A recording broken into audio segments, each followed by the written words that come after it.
ಇವತ್ತು ಒಂದು ವಿಶೇಷವಾಗಿರ್ತಕ್ಕಂಥದ್ದು ತಿಳಿಸ್ಕೊಡ್ಲಿಕ್ಕೆ ಬಂದಿದ್ದಾನೆ.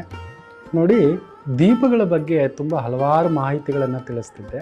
ಇವತ್ತು ಈ ಕಾಮಾಕ್ಷಿ ದೀಪದ ಬಗ್ಗೆ ನಾನು ತಿಳಿಸ್ಕೊಡ್ತಿದ್ದೇನೆ. ಆದರೆ ಇದು ಒಂದು ದೀಪ ಹಚ್ಚಿದ್ರೆ ಸಾಕು, ಸಹಸ್ರ ದೀಪಗಳಿಗೆ ಇದು ಸಮಾನವಾಗಿ ನಿಮಗೆ ಶುಭಯೋಗವನ್ನು ತಂದುಕೊಡ್ತಕ್ಕಂಥದ್ದಾಗುತ್ತೆ. ಆದರೆ ಈ ಕಾಮಾಕ್ಷಿ ದೀಪದಲ್ಲೊಂದು ಗುಟ್ಟಿದೆ ನೋಡಿ, ಇದರಲ್ಲಿ ಒಂದು ಪ್ರಭಾವಳಿ ಇದೆ.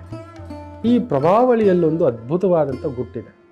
ಸ್ವಲ್ಪ ನಾವು ಎಡವಟ್ಟು ಮಾಡಿಕೊಂಡರೂ ಈ ದೀಪ ಅನಾಹುತ ಕೂಡ ತಂದಿಡುತ್ತೆ, ನೆನಪಿಟ್ಕೊಳ್ಳಿ. ಯಾಕೆ ಅಂದರೆ ಬೆಳಿಗ್ಗೆ ಎದ್ದ ತಕ್ಷಣ ನಮ್ಮ ಒಂದು ಸಂಪ್ರದಾಯ, ಭಾರತೀಯ ಸಂಪ್ರದಾಯದಲ್ಲಿ ದೀಪಕ್ಕೆ ಮೊದಲು ಪ್ರಾಶಸ್ತ್ಯ ಕೊಡ್ತೇವೆ. ಬೆಳಿಗ್ಗೆ ಎದ್ದ ತಕ್ಷಣ ಒಂದು ಪುಟ್ಟ ಸ್ನಾನ ಮಾಡ್ಕೊಂಡು ಬಂದು ದೀಪ ಹಚ್ತೇವೆ. ನಮ್ಮ ಈ ದಿನದ ಆರಂಭದಿಂದ ದಿನದಾಂತ್ಯದವರೆಗೂ ಏನೇನು ಕೆಲಸ, ಕಾರ್ಯ, ವ್ಯವಹಾರ, ವ್ಯಾಪಾರ ಅನ್ನತಕ್ಕಂಥದ್ದು ಮಾಡ್ಕೋತಿದ್ದೇವೆಯೋ ನೀನೇ ಸಾಕ್ಷಿ ಅಂಥೇಳಿ ಅಲ್ಲೊಂದು ದೀಪ ಹಚ್ತೇವೆ. ಪ್ರಭಾವಳಿಯನ್ನು ನೋಡಿಯೇ ತಗೋಬೇಕು, ಆ ಕೌಂಟ್ ಮಾಡಿಯೇ ತಗೋಬೇಕು.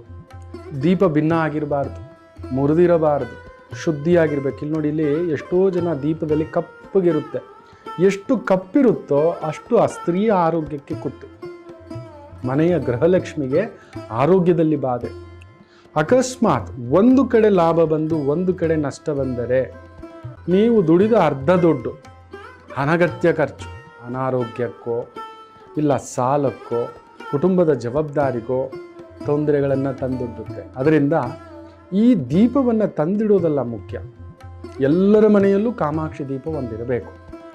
ಈ ದೀಪ ಇಡುವಾಗ ನೆನಪಲ್ಲಿಟ್ಕೊಳ್ಳಿ, ಎರಡೂ ಕಡೆಯ ಪ್ರಭಾವಳಿಯನ್ನು ಲೆಕ್ಕಾಚಾರ ಹಾಕುವಾಗ, ಇಲ್ಲಿ ನೋಡಿ ನಾನು ಲೆಕ್ಕ ಹಾಕ್ತೇನೆ, ಇಲ್ಲಿಂದ ತೋರಿಸ್ತೇನೆ, ಕೆಳಗಡೆಯಿಂದ ಲೆಕ್ಕ ಹಾಕ್ಕೋತೇನೆ. ಈ ಮೊದಲನೇ ಪ್ರಭಾವಳಿ ಲಾಭ ನಷ್ಟ, ಲಾಭ ನಷ್ಟ, ಲಾಭ ನಷ್ಟ, ಲಾಭ ನಷ್ಟ, ಲಾಭ ನಷ್ಟ, ಲಾಭ ನಷ್ಟ, ಲಾಭ ನಷ್ಟ, ಲಾಭ ನಷ್ಟ, ಲಾಭ ನಷ್ಟ, ಲಾಭ ನಷ್ಟ, ಲಾಭ.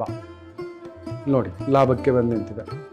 ಇಲ್ಲಿ ಮತ್ತೆ ಈ ಕಡೆ ಎಡಗಡೆ ಲಾಭ ನಷ್ಟ, ಲಾಭ ನಷ್ಟ, ಲಾಭ ನಷ್ಟ, ಲಾಭ ನಷ್ಟ, ಲಾಭ ನಷ್ಟ, ಲಾಭ ನಷ್ಟ, ಲಾಭ ನಷ್ಟ, ಲಾಭ ನಷ್ಟ, ಲಾಭ ನಷ್ಟ, ಲಾಭ ನಷ್ಟ, ಲಾಭ ನಷ್ಟ. ನೋಡಿ, ಈ ಕಡೆ ನಷ್ಟ ಬರ್ತಿದೆ ಅಂದರೆ ಅರ್ಧವೇ ಬಲ. ಎರಡೂ ಕಡೆಯೂ ಲಾಭ ಅನ್ನತಕ್ಕಂಥದ್ದು ಬಂತು ಅಂದರೆ ನಿಮಗೆ ಎಷ್ಟೇ ಕಷ್ಟವಿದ್ದರೂ ಕೂಡ ಆ ಕಷ್ಟಕ್ಕೆ ತಕ್ಕಂಥ ಪ್ರತಿಫಲ ಇರುತ್ತೆ, ಒಳ್ಳೆ ಫಲ ಇರುತ್ತೆ. ಕೆಲವರು ಹೇಳ್ತಿರ್ತಾರೆ, ಗುರುಗಳೇ ಏಳಿಗೆನೇ ಆಗ್ತಿಲ್ಲ. ಈ ದೀಪವನ್ನು ತಂದು ಎರಡೂ ಕಡೆ ಲಾಭ ಬರತಕ್ಕಂಥದ್ದನ್ನು ತಂದಿಟ್ಕೊಂಡು ದೀಪ ಹಚ್ಚತಕ್ಕಂಥದ್ದು ಮಾಡಿ. ನಿಮ್ಮ ದಿನನಿತ್ಯದ ಸಮಸ್ಯೆಗಳಿಗೆ ಈ ದೀಪದಲ್ಲೇ ಒಂದು ಮಾರ್ಗೋಪಾಯ. ಸೊ ಮಾಡ್ಕೋತೀರಲ್ವಾ?